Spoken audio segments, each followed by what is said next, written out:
qui est très fort dans Forme de vie, c'est vraiment une sorte de croisement de regards qui vont être autant chorégraphiques, éthiques, critiques. Ma première danse, c'était la danse hip-hop.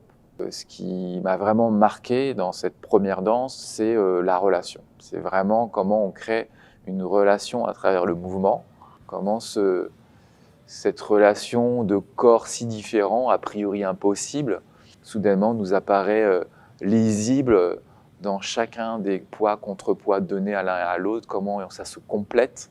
J'ai commencé à donner des ateliers dans un centre de soins palliatifs à Gardanne qui s'appelle La Maison. Dans cet hôpital, il n'y a pas de numéro sur les portes, il n'y a pas de blouse blanche. Il y a des chiens, il y a des chats. On mange tous ensemble et il accueille plein d'artistes proposer leurs pratiques. Et j'ai commencé la danse là-bas. On côtoie la mort sans tabou avec une idée, donc c'est peut-être la fin de la vie, mais ça reste la vie. On a dansé avec une personne dans un empêchement extrême. Elle ne pouvait plus parler, elle était sur son lit, elle disait oui en faisant ça avec le pouce ou non. Et on a fait une danse avec elle. Et vraiment, elle nous a donné une émotion incroyable. Elle irradiait.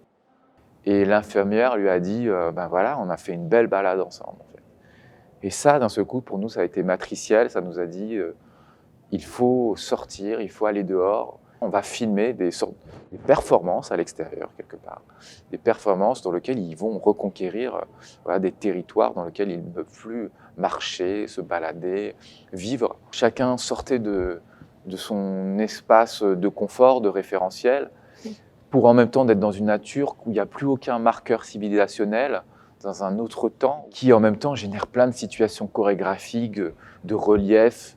C'est vraiment partir de l'atypisme du corps d'un interprète, qui peut être une fragilité, mais qui va développer une perception, une gestuelle unique, dans lequel nous allons pouvoir compléter, répondre, et ainsi créer une danse commune.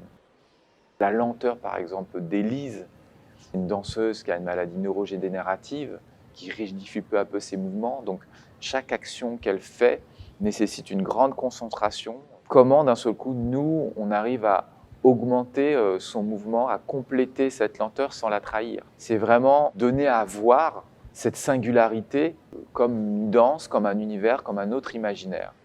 Pour moi, c'est une forme de virtuosité, en fait.